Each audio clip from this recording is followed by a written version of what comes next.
আসসালামু আলাইকুম ভিউয়ার্স।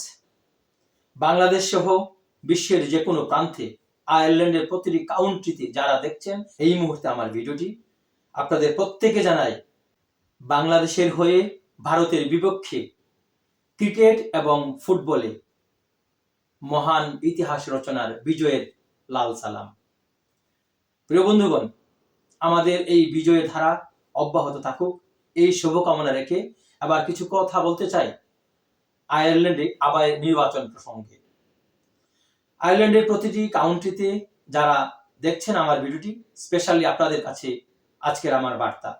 প্রিয় বন্ধুগণ, আমি হয়তো আপনাদের কাছে পৌঁছতে পারবো না, তাই আমার এই স্পেশাল বার্তাটি আপনাদের কাছে পৌঁছাতে চাই। আগামী নির্বাচনে আপনার মূল্যবান ভোটটি কাকে দিবেন? অবশ্যই একজন যোগ্য ব্যক্তিকে খুঁজে নেবেন, যাকে দিয়ে আপনার এই প্রবাস জীবনে আপনার কথাগুলো আবায়ের বিজয়ী ক্যাবিনেটদের কাছে উত্থাপন করতে পারবেন।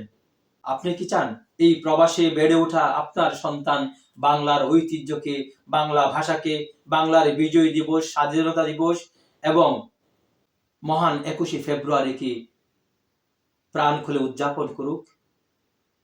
প্রজন্ম থেকে প্রজন্ম পর্যন্ত বাংলার ইতিহাস, বাংলার গৌরবময় ইতিকথাগুলো তারা জানুক। আমরা জানি আয়ারল্যান্ডে অনেক প্রবাসী ছেলেমেয়েরা যারা বেড়ে উঠেছে তারা এখনো বাংলার ঐতিহ্য, বাংলার ইতিহাসকে তারা জানে না। তারা অনেকে ভালো বাংলা বলতে পারে না। কারণ কি জানেন? কারণটা তাদের নয়, আপনার এবং আমার। আমরা অভিভাবকরা তাদেরকে বাংলা ভাষা, বাংলা ঐতিহ্যকে পৌঁছে দিতে পারছি না।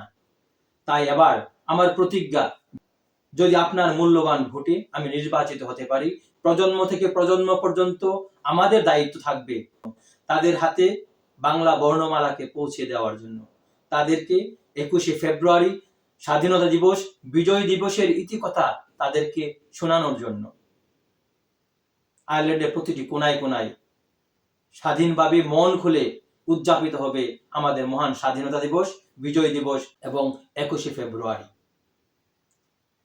আমরা জানি আয়ারল্যান্ডের অসংখ্য জায়গায় প্রবাসী বাংলাদেশিরা বসবাস করছেন, যেখানে ভালো একটি নামাজের ব্যবস্থা নেই, মসজিদের ব্যবস্থা নেই, আপনার আমার সন্তানরা আরবি পড়ার ব্যবস্থা নেই। আমি কথা দিচ্ছি, যদি আপনাদের মূল্যবান ভোটে আমি বিজয়ী হতে পারি, তাহলে বিজয়ী ক্যাবিনেটদের, শিক্ষা ও ধর্ম সম্পাদক সহ আয়ারল্যান্ডের পিস মিশনের আলেমদের নিয়ে সেই সব জায়গা আমরা ঘুরে দেখব, যেখানে অনেক প্রবাসী বাংলাদেশিরা বসবাস করছেন। তাদের মসজিদের ব্যবস্থা নেই, ভালো নামাজের ব্যবস্থা নেই, আপনার আমার সন্তানদের আরবি পড়ার ভালো ব্যবস্থা নেই। প্রিয় বন্ধুগণ, সময় এসেছে, ঘুরে দাঁড়ান। আপনার মূল্যবান ভোটটি তাকে দেন যে আপনার হয়ে আবার নির্বাচিত ক্যাবিনেটে কথা বলবে। আমি যদি আপনার মূল্যবান ভোটে বিজয় হতে পারি, ইনশাআল্লাহ আয়ারল্যান্ডের বুকে মহান অমর 21শে ফেব্রুয়ারি বইমেলা উদযাপিত হবে। আবায়ের নামে একটি প্রকাশনী তৈরি করা হবে, সেখানে প্রতি মাসে অন্তত একটি করে ম্যাগাজিন তৈরি হবে। আয়ারল্যান্ডের যে সকল কবি লেখক আছে তাদের লেখাগুলো প্রাধান্য পাবে, যেখানে আয়ারল্যান্ডে বেড়ে ওঠা সকল ছেলে মেয়েদের কবিতা এবং লেখাকে আমরা তুলে ধরার চেষ্টা করব। আবায়ের সকল ইতিহাসগুলো লিপিবদ্ধ হবে এবং পৌঁছে দেওয়া হবে আয়ারল্যান্ডের প্রতিটি কোনায় কোনায়, প্রত্যেকটি প্রবাসীর হাতে, ইনশাআল্লাহ। পাশাপাশি আমরা একটি আবায়ের নামে ইউটিউব চ্যানেল তৈরি করব, যেখানে গত 6 বছরের আবায়ের যে সকল ইতিহাস, যারা যে সকল কার্যক্রম করেছেন, সেগুলো আমরা আপনাদের সামনে তুলে ধরার চেষ্টা করব এবং আগামী দিনে আয়ারল্যান্ডের বরেণ্য ব্যক্তিদের সাথে নিয়ে তাদের নানা আলোচনা, টকশো এবং আবাই সংগঠন কি করছে এবং কি করতে যাচ্ছে তা আপনাদের জনসম্মুখে প্রচার করার চেষ্টা করব ইনশাআল্লাহ। প্রিয় বন্ধুগণ, আশা করি আপনারা প্রকাশনা সম্পাদক পদে আমাকে, কাজী মাহফুজ রানাকে ভোট দিয়ে আমার সকল স্বপ্নগুলো, আপনার সকল স্বপ্নগুলো আবায়ের ক্যাবিনেটে উত্থাপন করার সেই সুযোগটুকু দিন।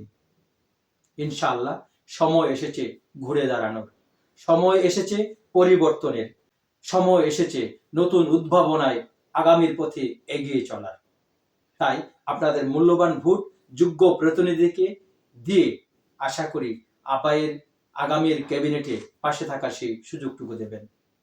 ধন্যবাদ সবাইকে। আসসালামু আলাইকুম।